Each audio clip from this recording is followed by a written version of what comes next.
do a short video tonight about doing color E6 developing at home. I know a lot of people are scared to do it. I know I was for years, and it's really pretty simple, and I've been getting great results using the Tetnol ColorTech E6 kit. And I got 4 of these glass bottles, and the directions will tell you the ratios to mix up 600 milliliters of each thing. There's a first developer, there's a color developer, there's a Blix, and then there's a stabilizer. The tricky thing is the temperature, which everybody is scared about, and it's really not that hard to do. I use my kitchen sink. I've got a pretty large single bowl sink that holds a lot of water, and I bring it up to 110 degrees.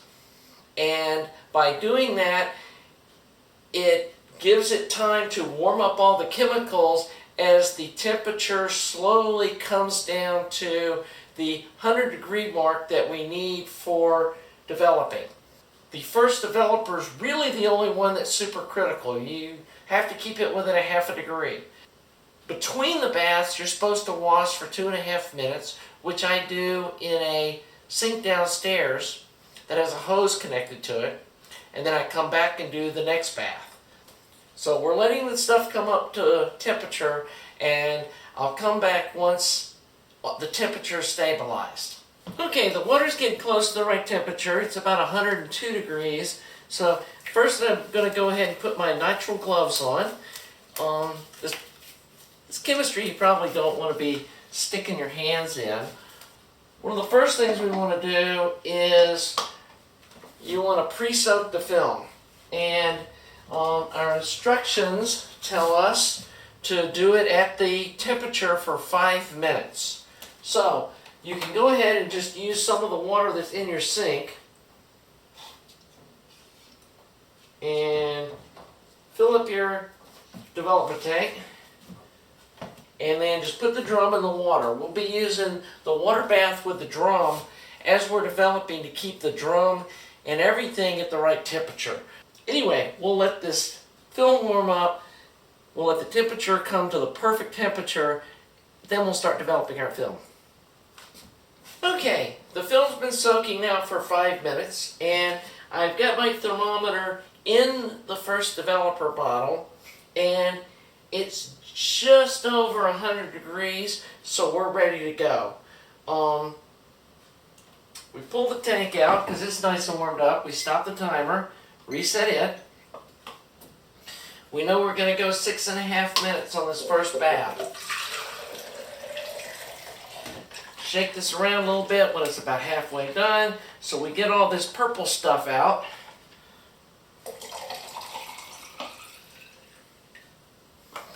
And we are ready to go. Take the thermometer out,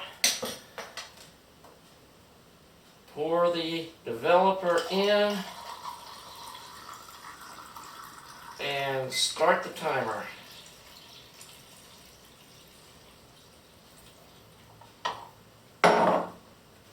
Even when I'm doing 120 film, I go ahead and pour the whole 600 milliliters in. Then, for the first 15 seconds or so, agitate the film. I use this rolling inversion method. I've learned it helps keep it from streaking, especially on like 120 film. And once we get some good agitation in, we put it back in the water bath. Now this is at 100 degrees, and so we know we are going to keep the bath at that temperature through the development cycle. Again, this is such a large quantity of water, I don't think we're really going to have any problem maintaining that temperature. Then, every 30 seconds, you go 1, 2, 3, 4, and back in the water. So we're at 6 minutes. We do one last inversion,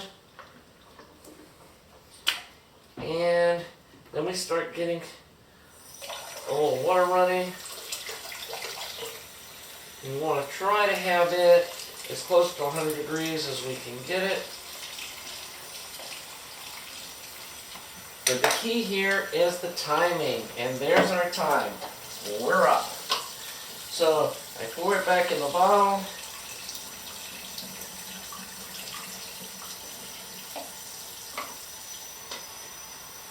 And fill it up with water.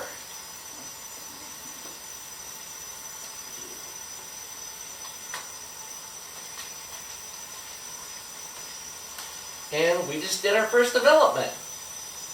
So I'm going to go downstairs and rinse this for a few minutes.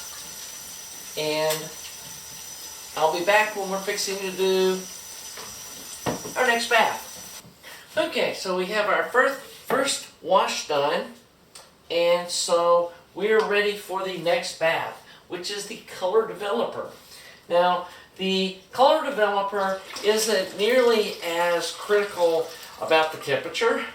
They say it's plus or minus 1 degree instead of a half a degree. So I checked the temperature of the bath before we came up, turned the video back on, and it was definitely still right there at 100 degrees. So my water is holding its temperature really well. And we follow the same thing. We start the timer.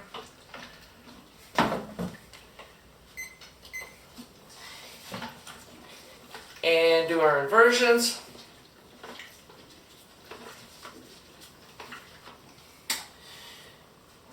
And put it back in the bath.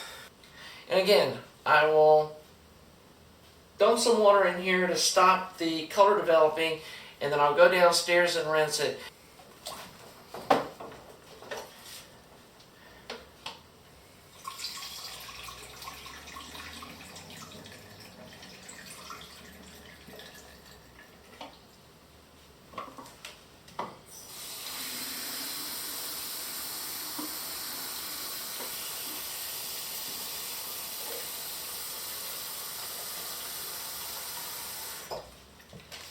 And putting the water in there stops the developer. And so now we'll go rinse this out and come back and do the Blix. We're getting close to the end.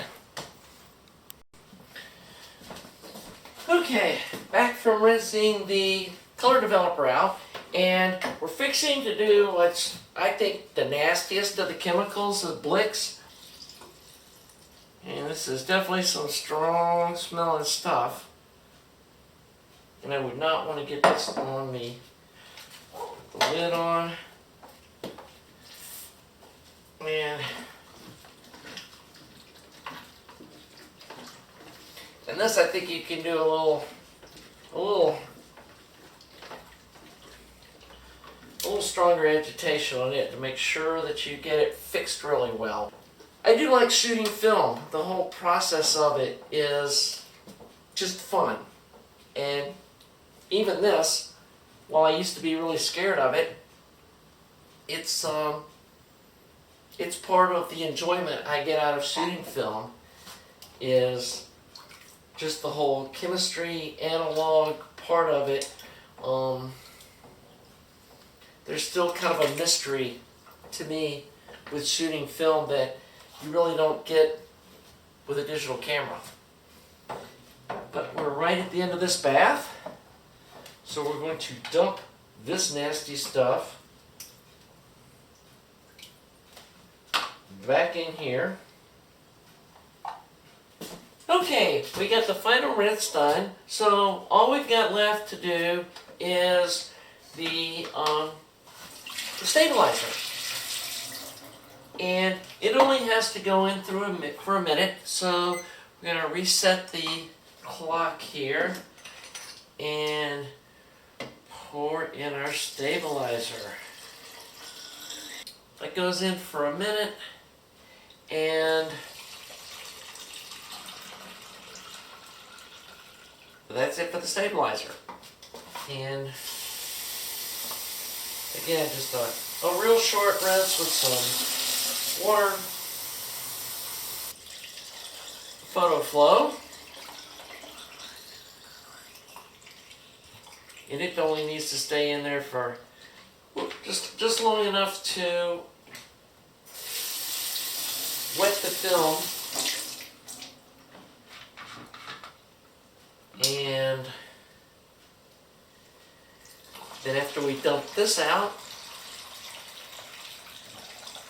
we'll see the results we got from our film tonight. And then for the part that's the most fun, seeing what the final stuff looks like. And we pull the film out. Don't be too worried if the blacks look a little blue when you first pull them out. They as the film dries, that will go away, so don't be alarmed. And I'm not sure if you can even see this. Let me turn this light. But they really turned out great. I'm sure once they dry and I get them on a light box, I can see what I've really got here. But anyway, I hope you'll give E6 developing a try at home. It's really not hard, and I think you'll discover that you can get great results with one of these home kits without having to send your film off to a lab. Hope you enjoyed my video, and get a like on my page. Thanks!